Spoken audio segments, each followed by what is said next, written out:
하나님께서 오늘 우리에게 주시는 말씀, 우리 아가서 8장 5절에서 7절 말씀. 아가서 8장 5절에서 7절 우리 같이 읽겠습니다. 그의 사랑하는 자를 의지하고 거친 들에서 올라오는 여자가 누구인가? 너로 말미암아 내 어머니가 고생한 곳, 너를 낳은 자가 애쓴 그곳, 사과나무 아래에서 내가 너를 깨웠노라. 너는 나를 도장같이 마음에 품고 도장같이 팔에 두라. 사랑은 죽음같이 강하고 질투는 수월같이 잔인하며 불길같이 일어나니 그 기세가 여호와의 불과 같으니라.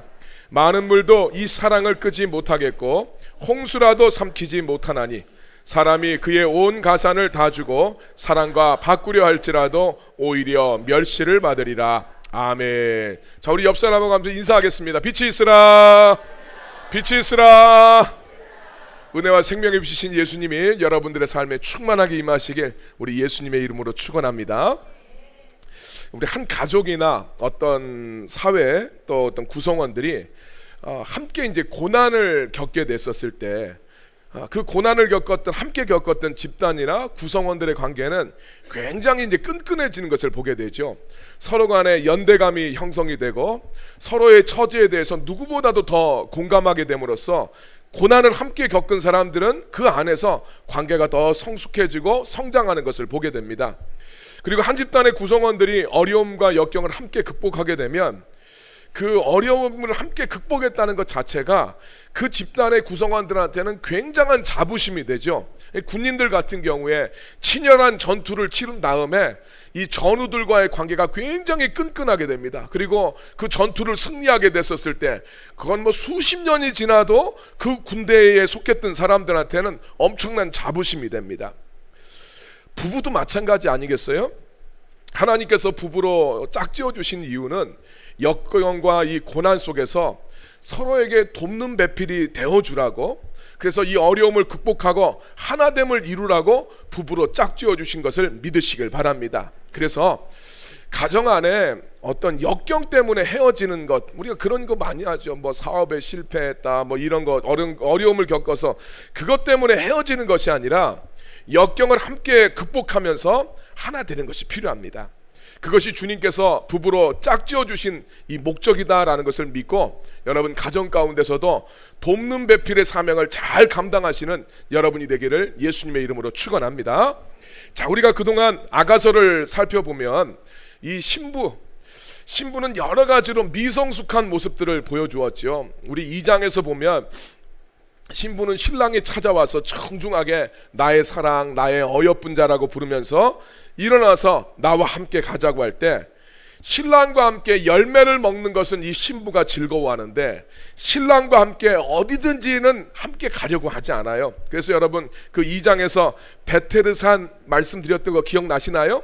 원할 때만 신랑하고 함께 있고 싶어하고 또 적당히 신랑하고 분리되어서 살기를 원했던 그 이기적인 모습이 신부한테 있었다, 우리 하는 것을 봤습니다.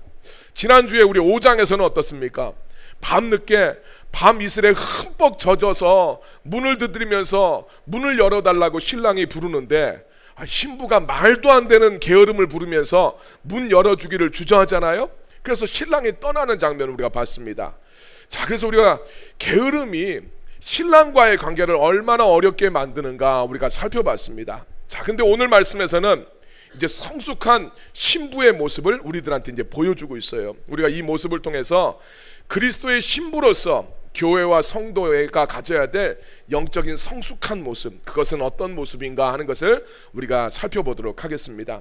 오늘 세 가지로 우리가 같이 이야기하는데 사실은 이제 한 가지 이야기죠.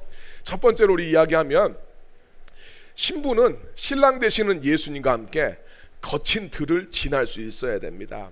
자, 우리 오늘 아가서 8장 5절의 말씀을 보니까 그의 사랑하는 자를 의지하고 거친 들에서 올라오는 여자가 누구인가? 친구들이 지금 이야기하는 신부는 이제 그의 사랑하는 자 신랑을 의지하고 거친 들에서 함께 올라오고 있습니다. 여기서 거친 들로 번역된 단어는 미드바르, 많이 들어보셨죠? 민수기에 나오는 광야를 의미합니다. 자, 광야에서 신랑과 함께 신부가 올라오고 있습니다. 이제 신부는 우리 앞에 2장에서는 그냥 열매는 함께 누리기를 원하고 신랑과 함께 고난받고 신랑과 함께 일하는 것은 거절했던 그 신부의 모습인데, 이제는 신랑과 함께 광야도 함께 걸어갈 수 있는 이런 수준의 신부가 된 것을 알게 됩니다. 성경에서 이 광야는 연단의 장소지요, 훈련받는 장소고 고난의 시간들입니다. 문도 안 열어두는 이 신부가 이제 신랑과 함께 고난도 함께 감당할 줄 아는 그런 신부의 모습으로 성장했다 하는 것을 알게 됩니다. 여러분, 이 비결이 어디에 있겠습니까? 우리 지난주 살펴봤던 것처럼 영적인 루틴이 생기니까 이게 가능한 거예요. 신랑을 따라서 십자가의 길을 걸어갈 수 있는 것, 이게 쉬운 일이 아니잖아요. 기도가 안 되고 예배가 안 되고 예배 드리러 갈까 말까 막 망설이고 말씀 묵상도 안 되는데 어떻게 고난의 십자가를 감당하겠습니까? 조금 가다가 어려운 일 나오면 이건 하루가 아니라고 생각하고 불평하고 원망하게 되지요. 이 영적인 루틴이 생기니까 이제 이 고난의 길도 함께 감당하는 신부가 되었다 하는 것을 알게 됩니다. 이제까지 신부는 거친 들로 가려고 하질 않았어요. 오직 신랑만이 거친 들에서 올라오는 자로 소개를 하고 있습니다. 우리 아가서 3장 6절 말씀, 이제 이 결혼식 하는 장면인데 그때 신랑이 오는 장면을 이렇게 이야기합니다. 몰약과 유향과 상인의 여러 가지 향품으로 향내를 풍기며 연기 기둥처럼 거친 들에서 오는 자가 누구인가? 올라오는 그 신랑을 이렇게 묘사하고 있어요. 신랑은 신부와 결혼하기 위해서 찾아오고 있는데 몰약과 유향 여러 가지 향품을 가지고 향내를 풍기면서 올라옵니다. 아가서의 신랑은 향기를 가진 사람이라 그랬죠. 우리 첫 번째 말씀에서 그 이야기 했습니다. 사랑의 향기를 가진 사람이에요. 신부는 검습니다. 단점이 있는 사람이에요. 그런데 그 검은 것도 아름답게 보아주는 그 신랑의 사랑이 신랑의 향기다라고 말씀을 드렸었습니다. 신랑은 신부와 결혼하러 올 때도 몰약과 유향과 여러 가지 향기를 풍기면서 찾아와요.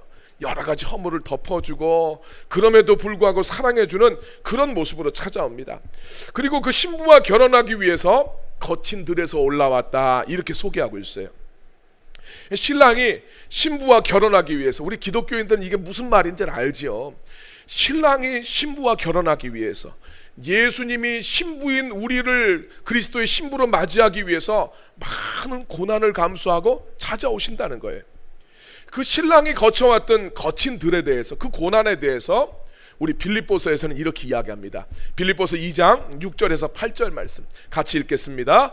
그는 근본 하나님의 본체시나 하나님과 동등됨을 취할 것으로 여기지 아니하시고 오히려 자기를 비워 종의 형체를 가지사 사람들과 같이 되셨고 사람의 모양으로 나타나사 자기를 낮추시고 죽기까지 복종하셨으니 곧 십자가에 죽으심이라. 아멘. 신랑 되신 예수님은 하나님의 본체셨지만 하나님과 동등됨을 취하지 않으셨대요. 하나님이신데 자기 권리를 포기하시고 자기를 비우시고 종의 모습으로 인간이 되셨습니다. 그리고 하나님의 뜻을 이루기 위해서 자기를 낮추시고 죽기까지 복종하셔서 십자가에서 죽으셨죠.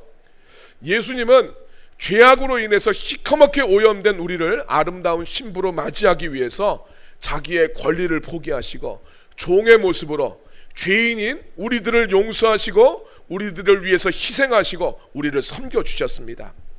그래서 바울은 빌립보 교회 성도들한테 너희들도 예수님을 믿는다면 이 마음을 품어야 된다라고 권면을 합니다. 빌립보서 2장 5절 말씀 같이 읽겠습니다. 너희 안에 이 마음을 품으라. 곧 그리스도 예수의 마음이니. 그렇습니다. 예수님이 우리를 위해서 품으셨던 그 마음을 품고 사는 것이 복음에 합당하게 살아가는 것이고 그리스도를 믿는 사람들의 모습은 이래야 된다는 거예요. 예수님이 우리를 구원하시기 위해서 거친 들을 걸려왔어요. 고난을 당하셨단 말이에요.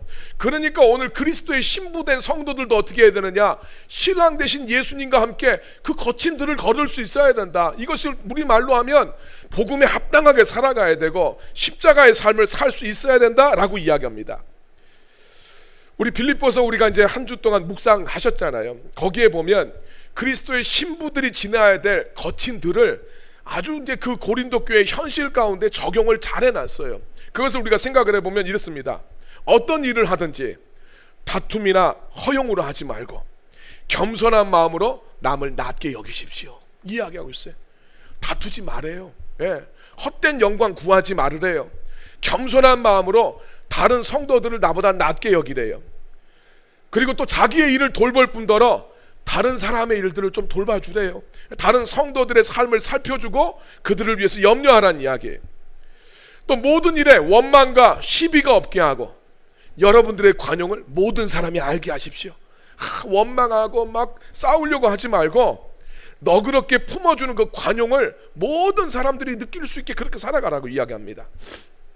또 함께 신앙생활하는 성도들을 존중해 주라고 이야기하죠. 소중하게 여기고 그들과 함께 단일 대오를 누려라. 예, 그래서 스테게오라는 단어로 함께 서라라고 했을 때 이게 서다라는 단어가 스테게오, 로마 군인들이 전쟁에 나갈 때 밀집된 보병의 모습을 갑니다. 방패가 촘촘하게 맞서서 서로가 서로를 지켜주는 그 모습을 가지고 함께 굳건하게 서라. 교회는 그래야 된다라고 이야기합니다. 서로 내 옆에 동료가 나를 지켜주는 거예요. 그리고 착하고 순수한 마음으로 교회를 섬겨라. 이게 그리스도의 신부들인 교회와 성도들이 지나가야 될 거친 들이다라고 이야기합니다. 이걸 다른 말로 하면 고난이라고 번역할 수 있고 또 다른 말로 하면 십자가라고 할 수 있고, 이 고난과 십자가를 잘 감당하기 위해서는 자기 부인이 필요해요. 내 고집, 내 감정, 내 생각 앞세우면 이거 절대로 안 됩니다. 예수님은 그리스도의 신부가 되길 원하는 모든 성도들에게 자기를 부인하고 자기 십자가를 지고 나를 따르라고 말씀하셨습니다. 마태복음 16장 24절 같이 읽겠습니다. 이에 예수께서 제자들에게 이르시되 누구든지 나를 따라오려거든 자기를 부인하고 자기 십자가를 지고 나를 따를 것이니라. 그렇습니다. 사랑은 함께 가는 거예요. 사랑은 거친 들이라도 함께 가는 겁니다. 정말 예수님을 사랑하면 예수님 가셨던 그 길을 걸어갈 수 있어야 됩니다. 여러분, 우리 예수님 사랑한다고 말하지만 우리가 예수님 앞에 직접적으로 해드릴 수 있는 게 뭐가 있겠습니까? 뭐 식사 대접을 할 수 있겠습니까? 뭐 저기 성경에 나오는 여인처럼 향유 옥합을 뭐 깨뜨려서 예수님 발을 닦아드릴 수 있겠습니까? 직접적으로 예수님 앞에 우리가 해드릴 수 있는 게 없어요. 예수님을 위해서 하는 것은 예수님의 몸인 교회를 위하는 거예요. 그래서 여러분, 예수님의 신부로서 자기 자신을 생각한다면 교회와 성도들을 바라보는 우리의 시선이 좀 달라져야 됩니다. 교회는 그냥 조직, 뭐 사람들 뭐 이게 아니에요. 교회가 예수님의 몸이다. 이것을 깊이 인식을 해야 됩니다. 그래서 교회를 쉽게 생각하시면 안 돼요. 다른 성도들을 바라볼 때도 내 관점에서 봤을 때 아무리 좀 한심하게 생각된다 할지라도 여러분 조심하셔야 됩니다. 그도 예수님이 사랑하는 사람이에요.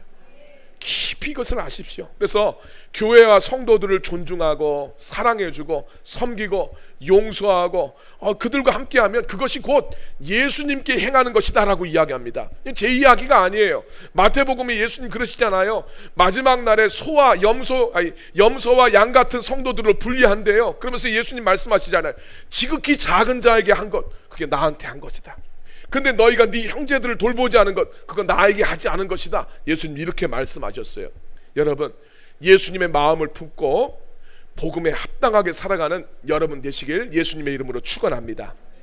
자, 두 번째, 첫 번째는 신부는 거친 들을 신랑과 함께 지나갈 수 있어야 돼요. 예수님 당하신 고난을 함께 걸어갈 수 있는 것, 이게 그리스도의 신부의 모습입니다. 근데 두 번째는 신부가 이 거친 들을 지나갈 때 신랑을 의지하고 가야 돼요. 신랑과 상관없이 주님 날 구원해 주셨으니까 이제 나 혼자 고난의 길을 잘 걸어가겠습니다, 이게 아니라는 이야기예요. 신랑과 함께 신랑을 의지하면서 걸어갑니다. 아가서 8장 5절 말씀 보니까 그의 사랑하는 자를 의지하고 거친 들에서 올라오는 여자, 이렇게 이야기하고 있어요. 신부는 거친 들을 지나갈 때 그의 사랑하는 자를 의지하고 지나갑니다. 성도가 그리스도 예수의 마음을 품고 복음에 합당하게 살아가는 것, 귀한 일이에요. 자기를 부인하고 십자가를 지고 가는 것, 이거 그리스도의 신부로서 마땅히 해야 될 일입니다. 그런데 그것을 행할 때 자기의 힘과 자기의 결심과 자기의 고매한 인품에 의지해서 그것을 하는 것이 아니라 신랑 대신 예수님을 의지하면서 그 십자가를 져야 된다는 거예요. 이게 굉장히 중요한 이야기예요. 그리고 이거는 아주 수준 높은 이야기예요. 네. 빌립보서 3장 3절 말씀, 이것도 우리 주중에 말씀 같이 나누었었는데요. 같이 한번 읽겠습니다. 하나님의 성령으로 봉사하며 그리스도 예수로 자랑하고 육체를 신뢰하지 아니하는 우리가 곧 할례파라. 자, 바울이 빌립보서 3장에서 성도는 육체를 신뢰하지 아니해야 된다, 이렇게 이제 이야기하고 있습니다. 여기서 육체를 신뢰한다, 이거 참 어렵죠. 네. 육체를 신뢰한다는 말은 인간이 구원을 얻거나 또 하나님 앞에 구원받고 성화라고 말하죠. 거룩하게 살아가는 것은 다 하나님의 은혜에 따른 거예요. 구원받을 때도 예수의 은혜로 구원받고, 성화, 거룩하게 살아가는 것도 우리를 도우시는 성령님 능력을 의지해서 우리가 살아가는 거예요. 그런데 하나님의 그 은혜는 쏙 빼놓고 인간의 노력과 결단과 공로와 인간의 조건을 앞세우고 자랑하게 되면, 그것을 바울이 말을 할 때 육체를 신뢰한다, 이렇게 표현을 했어요. 바울이 앞에 말씀에서 하나님의 성도들은 성령으로 봉사한다고 우리 지금 저렇게 말씀하고 있죠. 이거 두 가지 의미가 있습니다. 아까 방금 설명드린 것처럼 우리가 예수님을 믿게 된 것, 또 교회에서 하나님을 섬기는 것, 선행을 하는 것, 그 마음을 주신 분이 예수님이라는 거예요. 성령님이라는 거예요. 그리고 우리가 하나님이 기뻐하시는 일을 행할 수 있는 능력을 주신 분도 성령님이라는 거예요. 자, 그러니까 내가 예수를 믿게 된 건 교회 안에서 성도들을 섬기고 봉사하고 살아가는 건 훌륭한 일이지만, 이것이 내 힘이 아니라 성령으로 인해서 하게 된 것이라면 내가 한 겁니까? 성령님이 하신 겁니까? 성령님 하신 것이죠. 그러니까 나를 자랑할 게 없는 거예요. 그래서 이야기합니다. 그리스도 예수를 자랑하고, 예. 성령 안에서 성령을 의지하면서 신앙생활을 하다 보면 내가 한 것이라고 자랑할 게 없는 거예요. 다 이건 예수님이 행하신 겁니다. 그러다 보니까 육체를 신뢰하지 않아, 예. 육체를 내세우지 않아. 다 예수님의 덕이라고 이야기할 수밖에 없습니다. 그래서 바울이 이제 이 다음에 나오는 이야기를 보면 자기 이야기를 하죠. 자기가 예수님 안 믿을 때 자랑했던, 자랑스럽게 여겼던 인간의 조건들이 있었어요.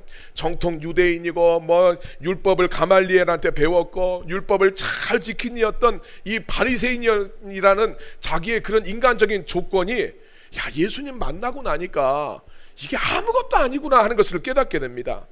자기는 유대인의 혈통이고 율법을 잘 지킨다고 생각을 했어요. 그리고 율법을 잘 지키기 위해서 교회를 박해했는데, 다메섹에서 예수님을 딱 만나고 나니까 그 만나는 순간 예수님이, 야, 자기는 예수님의 이단이라고 생각했어요. 예수님이 하나님이신 것을 그 체험을 통해서 깨닫게 됩니다. 너무나 놀라운 체험을 한 거예요.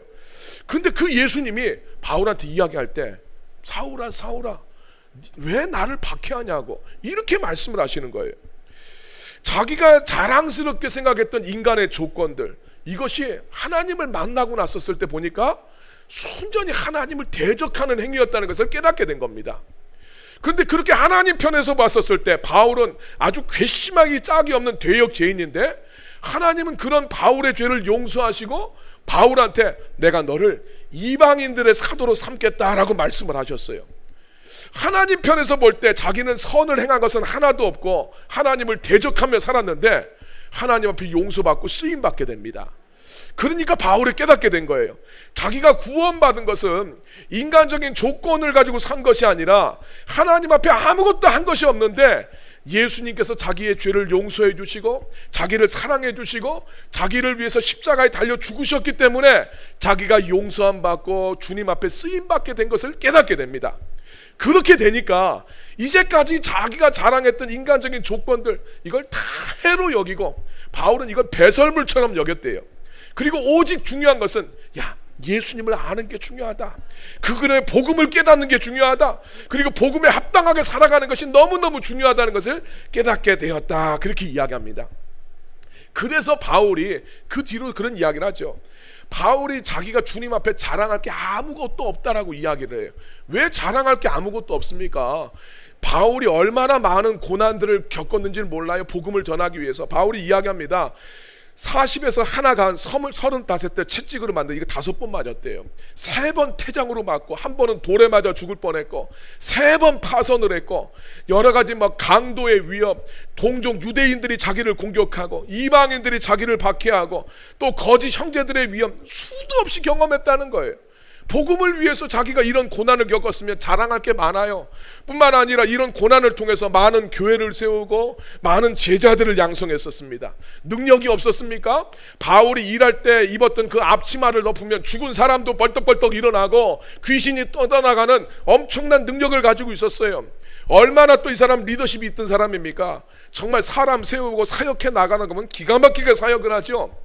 자랑할 게 참 많은데 자기는 아무것도 이룬 것이 없대요. 그렇게 이야기하는 이유는 뭡니까? 다 성령 안에서 있고 주님이 행하신 일이었기 때문이었어요. 자, 그래서 바울이 그런 이야기합니다. 내가 행한 것이 아니라 내 안에 계신 주님이 행하셨다. 그래서 고린도후서 우리 5장 14절 15절 말씀 같이 읽겠습니다. 그리스도의 사랑이 우리를 강권하시는도다. 우리가 생각하건대 한 사람이 모든 사람을 대신하여 죽었은즉 모든 사람이 죽은 것이라.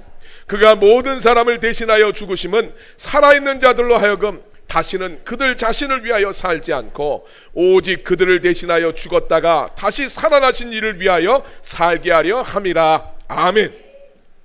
바울이 이야기합니다. 자기 안에서 역사하시는 그리스도의 사랑이 자기로 하여금 자기 자신을 위해서 살지 않고 오직 자기를 위해서 죽으셨다가 부활하신 예수님을 위해 살도록 그 예수님의 사랑이 내 안에서 역사하시니까 내가 주님을 위해서 그렇게 살았다. 내가 행한 것이 아니라 내 안에 계시는 예수님께서 그 일을 행하시도록 만드셨다라고 고백하고 있는 거예요.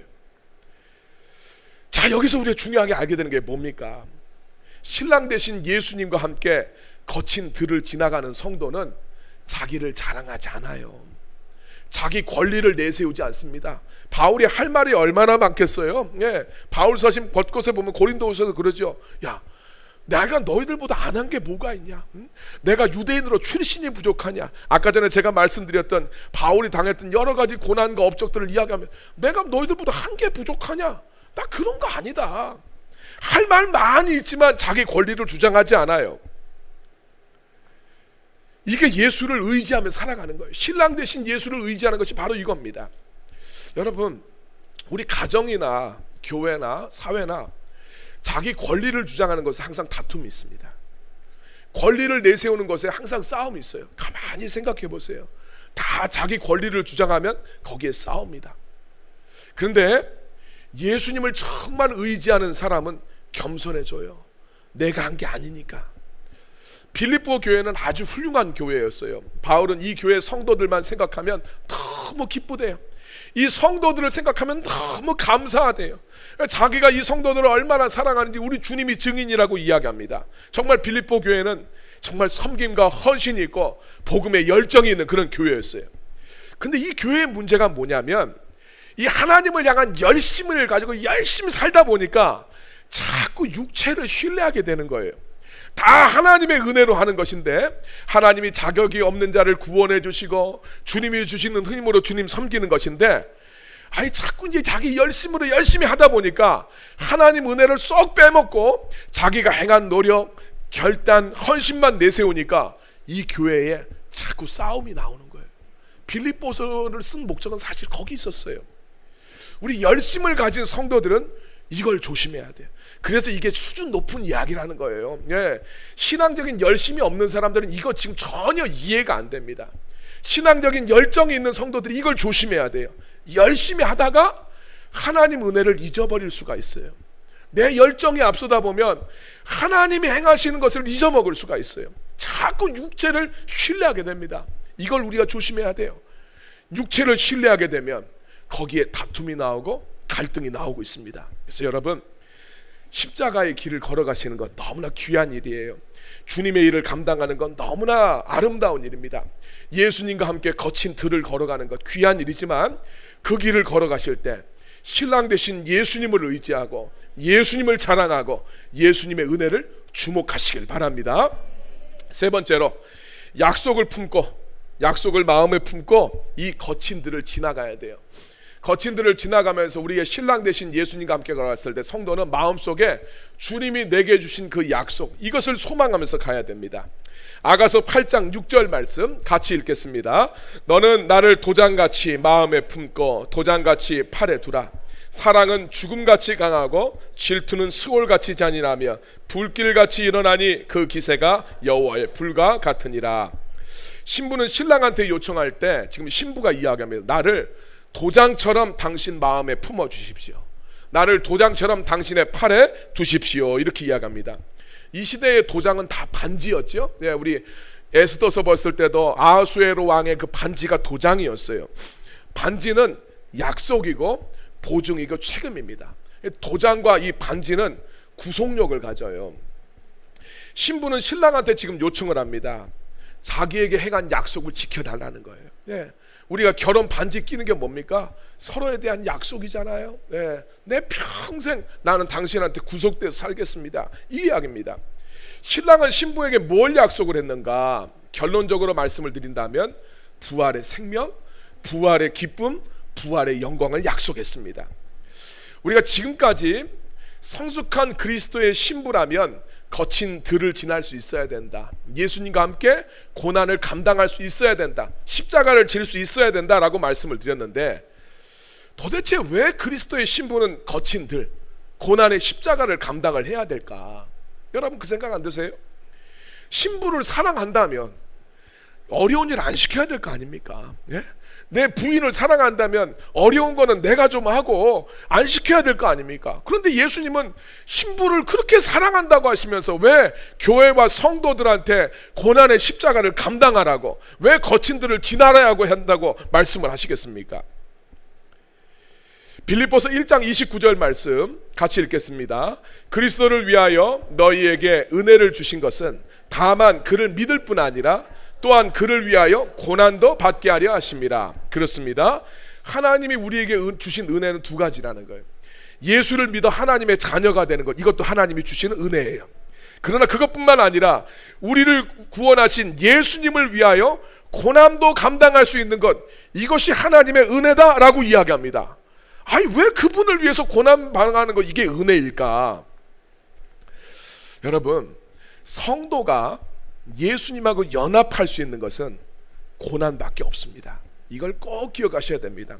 성도는 고난을 통해서 예수님하고 연합할 수 있다. 그래서 고난이 필요한 거예요. 자, 로마서 6장 5절 말씀 우리 같이 한번 읽겠습니다. 시작. 만일 우리가 그의 죽으심과 같은 모양으로 연합한 자가 되었으면 또한 그의 부활과 같은 모양으로 연합한 자도 되리라. 자, 그의 죽으심과 같은 모습으로 연합하게 되면, 이 말씀 좀 특이하죠? 예수님이 죽으심과 같은 모양으로 연합을 하게 된다 이야기합니다. 이게 뭡니까? 예수님이 당하셨던 고난, 그분의 십자가를 이야기하는 거예요. 우리가 십자가의 길을 걸어가게 되면 예수님과 연합하게 되고, 예수님과 연합하면 부활의 생명도 함께 누리게 된다, 이런 이야기죠. 로마서 6장을 보면요, 우리가 세례를 받게 될 때 예수님과 연합하게 된다, 그렇게 이야기하고 있어요. 근데 여러분 좀 착각하지 말아야 될 것은, 세례식만 한다고 해서 저절로 예수님하고 연합해지는 게 아니에요. 우리 할례도 똑같습니다. 할례는 마음에 받는 것이지 육체에 받는 게 아니라고 했어요. 근데 유대인들은 마음에 할례 받을 생각은 안 하고 내가 육체에 할례 받았으니까 참 유대인이라고 생각했는데 그게 아닌 거죠. 세례 역시 마찬가지예요. 그냥 세례식 했다고 해서 예수님하고 연합하는 것이 아니라, 군대에서 초코파이 먹으려고 세례 받았는데 예수님하고 연합한 겁니까? 절대 그럴 수 없는 거예요. 세례의 삶을 살아야 진짜 예수님하고 연합하는 겁니다. 세례의 의미는 옛사람이 죽는 거예요. 네, 옛사람이 죽는 것. 성도가 자기를 부인하고 십자가를 지고 예수님을 따를 때 진짜 예수님하고 연합하게 되는 겁니다. 자, 그래서 우리 갈라디아서 2장 20절에 중요한 이야기를 합니다. 같이 한번 읽겠습니다. 내가 그리스도와 함께 십자가에 못 박혔나니, 죽은 거지요. 그런즉 이제는 내가 사는 것이 아니요 오직 내 안에 그리스도께서 사시는 것이라. 그렇습니다. 내가 십자가에 못 박혀 죽으면 이제 내 안에 예수님이 사신대요. 이게 세례예요. 그러면 나는 옛사람이 죽으면 예수님하고 이때 연합하게 됩니다. 자, 그러면서 읽겠습니다. 이제 내가 육체 가운데 사는 것은 나를 사랑하사 나를 위하여 자기 자신을 버리신 하나님의 아들을 믿는 믿음 안에서 사는 것이라. 아멘. 우리가 예수님과 함께 십자가에 못 박힐 때, 그때 비로소 예수님이 내 안에 사시게 됩니다. 그러니까 고난을 감당할 때, 성도가 거친 들을 걸어갈 때, 복음을 합당하게 살아갈 때, 십자가의 삶을 살아갈 때, 그때 예수님하고 연합하게 되는 거예요. 그리고 이렇게 고난을 통해서 예수님하고 연합한 성도들한테는 부활의 생명과 부활의 능력이 주어지는 거예요. 이게 성도들한테 주어진 약속이고, 신앙의 목적지는 이거라고 이야기하고 있어요. 그래서 우리 빌립보서 3장 14절 말씀 볼 텐데, 이 말씀을 오해하면 안 돼요. 많은 성도들이 표대를 향하여 부르신 부름의 상은 뭐 다른 막 대전이 뭐가 대박이 터지고 내 소원이 성취되고 막 이런 거로 생각을 하는데, 여기에서 표대는 그런 의미가 아닙니다. 일단 말씀은 같이 한번 읽겠습니다. 시작. 표대를 향하여 그리스도 예수 안에서 하나님이 위에서 부르신 부름의 상을 위하여 달려가노라. 아멘. 표대를 향해서는 세상적인 성공이나 소원 성취가 아닙니다. 로마 시대 때 달리기의 꼬린 지점을 이야기하는 거예요. 달리기의 꼬린 지점에 이 표대가 있는 거예요. 그 꼬린 지점을 향해서 달려가라는 거예요. 그래서 신앙생활을 달리기에 비유해서 나는 신앙생활의 꼬린 지점을 향해서 달려가는데, 그 꼬린 지점에서 무엇을 받게 됩니까? 거기에서 하나님이 주시는 부르심의 상이 있다는 거예요. 근데 이 부르심의 상이 뭐냐면 다른 게 아니라 부활의 영광, 부활의 생명, 부활의 기쁨이에요. 바울이 이 부활의 생명과 기쁨을 누리기 위해서 달려가는데, 부활을 얻으려면 뭘 해야 됩니까? 부활, 다시 살아나는 거예요. 다시 살아나기 위해서는 그 전에 반드시 죽어야 돼요. 죽음이 없으면 부활이 없어요. 광야를 거치지 않으면 약속의 땅에 들어갈 수가 없습니다. 고난을 감당하지 않으면 부활의 영광이 없어요. 그래서 예수님이 사랑하는 신부들한테, 그 성도들한테, 그들을 사랑하지만 거친 들을 지나가게 하시는 이유, 자기를 부인하고 자기 십자가를 지고 따라오라고 하는 이유는 다른 이유가 아니에요. 이 부르심의 상을 주시기 위해서예요. 이 부르심의 상은 부활의 영광이에요. 다른 게 아닙니다. 여기서 중요한 것은 이 부르심의 상은 예수님이 다시 오실 때, 오늘 우리가 죽음에서 살아나서 천국에서 주님과 영원히 함께 살아가는 삶을 이야기하지만 반드시 그것만을 이야기하는 것이 아닙니다. 부활의 능력과 부활의 생명과 부활의 기쁨은 죽어서만 우리가 누리는 것이 아니라 이 땅에 살아가면서도 십자가의 길을 걸어가는 모든 성도들에게 주시는 능력인 것을 믿으시길 바랍니다. 우리가 십자가의 길을 걸어가면 우리의 삶의 현장에서 직접적으로 누리게 되는 축복이 부활의 생명과 부활의 기쁨이에요. 예를 들면 이렇습니다. 여러분, 자기를 부인하면서 원망과 다툼이 막 내 마음속에 막 솟아나요. 그런데 자기를 부인하면서 이 마음을 죽이게 되면 어떻습니까? 감사가 나오고 평화가 나오고 화해를 경험하게 돼요. 내가 죄된 나의 속성을 십자가의 보혈로 죽여요. 내가 하고 싶지 않은데 내 본성은 자꾸 죄악을 원합니다. 근데 이 죄악된 본성을 예수님의 보혈로 죽여요. 그러면 어떻습니까? 하나님의 뜻에 살아가는 거룩한 삶으로 살아가게 되는 거예요. 이게 부활의 기쁨이고 부활의 능력입니다. 내가 분노를 하면서, 내가 상대방을 향해서 막 분노하는 마음이 올라오는데 자기를 부인하면서 내 분노의 마음을 죽입니다. 그러면 상대와 원만한 관계를 누리는 부활의 능력을 얻어요. 여러분, 이게 우리들의 삶 속에 직접적으로 주어지는 은혜와 축복입니다. 내 생각을 내려놓습니다. 그러면 하나님의 인도하심을 우리가 받게 돼요. 나를 부인해서 나의 영적인 게으름을 내가 죽입니다. 그러면 하나님과의 풍성한 교제로 우리들의 삶에 살아나게 돼 있어요. 예배에 가기 싫은 내 마음을 부인해버리고 예배에 가버려요. 그러면 그 예배를 통한 은혜가 내 안에 흘러 넘치는 거예요. 여러분, 이게 부활의 능력입니다. 이게 부활의 기쁨이에요.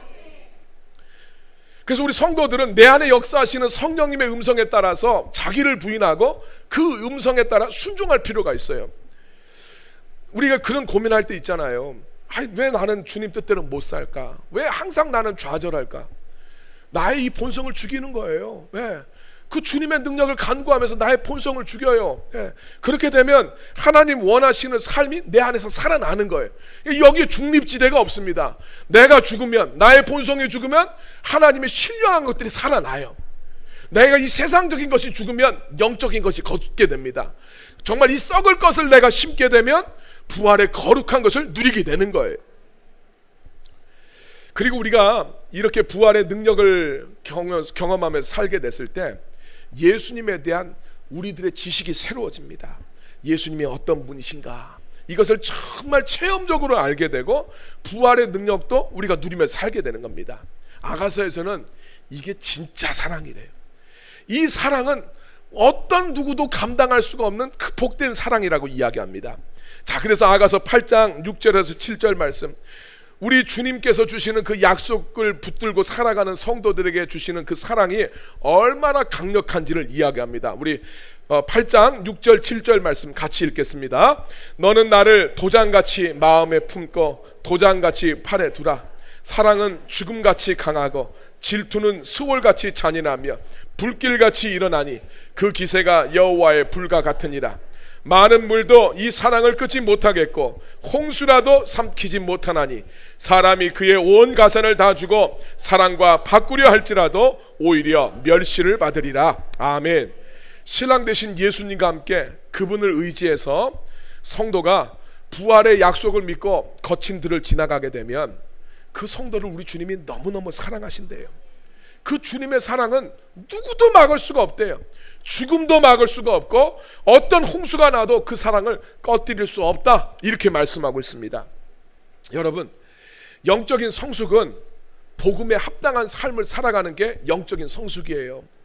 영적인 성숙은 예수님의 라이프 스타일을 따라가는 겁니다. 영적인 성숙은 그리스도의 남은 고난을 자기 육체에 채우는 것이 영적인 성숙이에요. 이런 성도를 예수님이 진짜 사랑하신대요. 여러분들이 이 사랑받는 예수님의 신부들 되시길 예수님의 이름으로 축원합니다.